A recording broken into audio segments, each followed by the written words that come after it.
You think you're helping your plants with all that love and attention, but you're secretly drowning them. These 7 common gardening rules are actually a death sentence. Most people believe they are nurturing their greenery, but they are inadvertently creating a humid, toxic environment where common houseplants like the peace lily or fiddle leaf fig stand absolutely no chance of survival in your living room. First up, the great myth of daily watering. Everyone says water every day, and it sounds so responsible, right? Dead wrong. When you follow a strict calendar schedule, you ignore the actual needs of the plant, which change based on humidity, temperature, and current light levels. You are essentially setting a timer for disaster, rather than listening to what the plant is actually telling you. Here's the shocking truth. Most houseplants die from overwatering, not underwatering. Their roots literally suffocate and begin to rot in the soggy soil. Once the oxygen is displaced by constant moisture, anaerobic bacteria take over, turning healthy white roots into mushy, brown, foul-smelling debris that can no longer transport nutrients. It is a slow, invisible death that happens right under your nose. The only rule you need is the finger test. Stick your finger about 2 inches deep into the soil. If it feels dry, it's time to water. If it's damp, just wait. This simple tactile method bypasses the need for fancy moisture meters or guessing games, ensuring you only add water when the plant's root system actually requires hydration to maintain its cellular turgor pressure. Next is the more is better fertilizer trap. You wouldn't chug 10 energy drinks to be healthy, so why are you force-feeding your plants? Many novice gardeners treat fertilizer like a magic vitamin, dumping high-concentration synthetic liquids onto their plants every single week, mistakenly believing that more nutrients equal faster growth. In reality, you are just overwhelming their internal systems with salts they cannot process. Excess fertilizer doesn't help. It scorches the roots, creating what's called fertilizer burn. It looks like a chemical attack on the leaves. You will see brown, crispy edges creeping inward from the tips, a clear sign that the soil osmotic pressure has become so high, it is actually pulling water out of the plant tissues instead of providing the nourishment it desperately needs to thrive. Your plants need food, but they're not always hungry. They only need fertilizer during their active growing season. Think of it as a spring-summer diet. During the dark, cold months of winter, most plants go dormant, slowing their metabolic processes significantly. If you fertilize during this period, the salts build up in the soil because the plant simply isn't growing enough to utilize them. The real pro move is to dilute. Always use full strength versus half strength, half the recommended strength to be safe. But wait, what you're planting them in might be even worse. By cutting the concentration of your liquid feed, you provide a gentle, steady stream of nutrients that the plant can safely absorb without risking toxic salt buildup or shock to the delicate root hairs. Let's destroy mistake number 3, using any old dirt from your yard.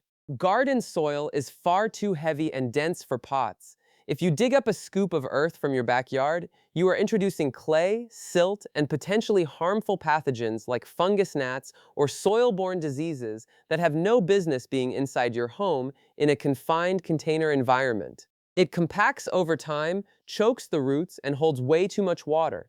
It's like forcing your plant to grow in wet concrete for its feet. Because there is no airspace between the particles, the roots literally cannot breathe, leading to rapid decay.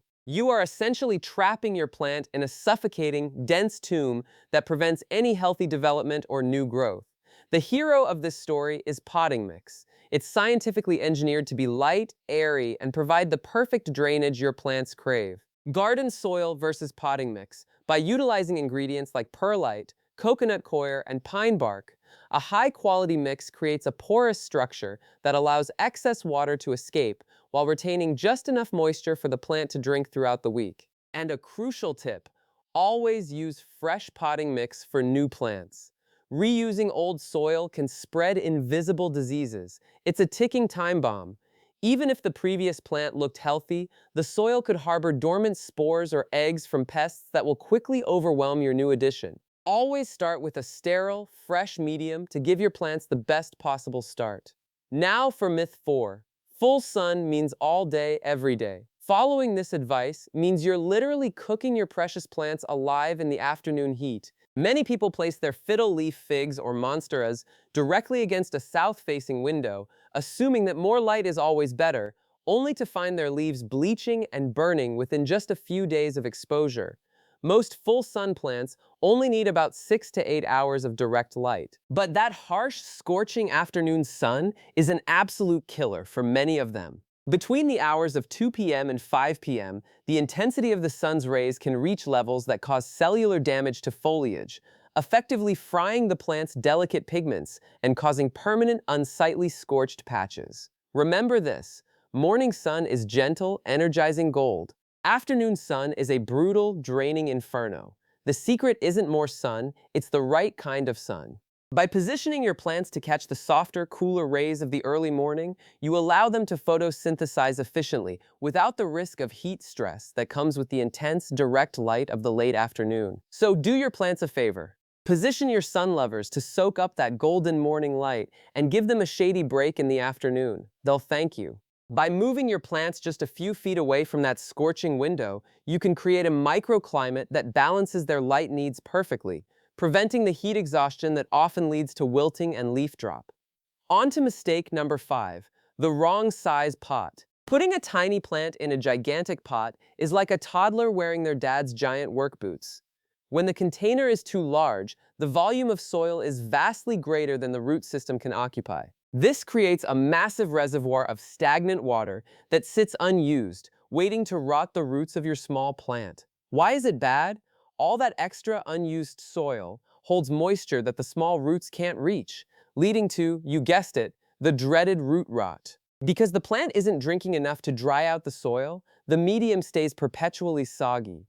This creates a perfect breeding ground for fungal pathogens that will systematically destroy the root architecture of your plant before you even notice the problem. But a pot that's too small is just as bad.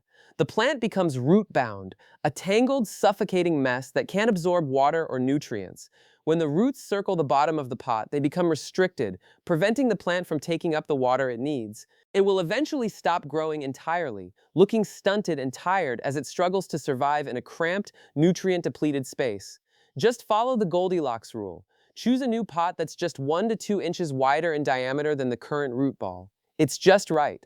This incremental step-up gives the roots enough room to expand and anchor themselves without creating an overwhelming amount of extra soil that would stay wet for too long, ensuring your plant stays happy during its growth cycle. All right, let's get sharp and talk about pruning. Just grabbing some shears and hacking away at your plant isn't the answer. It's more art than assault.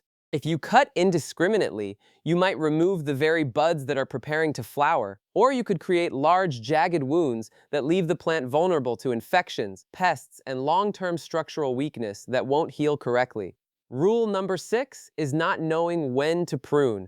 And if you get this timing wrong, you're not just trimming leaves, you're killing its future flowers and fruit. Pruning is a stressor for the plant, and if you do it when the plant is already struggling or preparing to bloom, you might shock it into a state of growth arrest that lasts for an entire season. Here's a simple guide. Prune flowering plants asterisk after asterisk they've finished blooming. For most other plants, late winter or early spring is the perfect time for a haircut.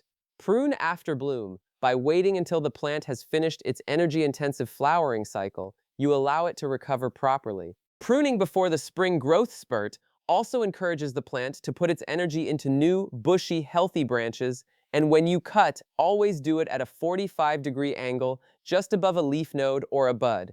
This strategic cut tells the plant exactly where to grow next. The angle ensures that water runs off the wound rather than pooling there, which prevents rot. Cutting just above a node encourages the auxiliary buds to wake up, resulting in a fuller, more vigorous, and aesthetically pleasing plant. Finally, we have mistake number 7, panicking and reaching for the harshest chemical spray at the very first sight of a single bug. Many gardeners see one aphid or a single web and immediately grab a heavy-duty pesticide, believing that a scorched earth policy is the only way to save their prized collection from being completely overrun by a massive, destructive infestation overnight. Those powerful sprays are indiscriminate killers. They wipe out beneficial insects like ladybugs and bees, creating a much bigger pest problem for you down the line. Pests versus friends. When you kill off the natural predators that would have eaten the aphids, you destroy the balance of your garden, leading to recurring outbreaks that require even more chemical intervention, creating a vicious, expensive cycle of toxicity. Always start with the simplest solution first. A strong jet of water can knock off aphids. Neem oil is a fantastic natural alternative that works wonders. Often, a physical removal or a gentle, non-toxic horticultural soap is all you need to disrupt the life cycle of the pests without harming the plant or the environment, keeping your garden safe and truly healthy. A perfectly healthy garden has bugs. It's a balanced, living ecosystem, not a sterile laboratory. You have to learn to embrace imperfection. Some minor leaf damage or the occasional insect visitor is actually a sign of a vibrant, functioning environment. If you stop trying to sterilize every square inch of your soil, you will find that the plants are actually much more resilient and vibrant. So there you have it. You now know the secrets. Stop killing your plants with kindness and start gardening like a pro. Which rule were you breaking? Comment below. By adjusting these 7 common mistakes, you will transform from a stressed, accidental plant killer into a confident gardener who understands the true, natural rhythms of the living things under your care for years to come.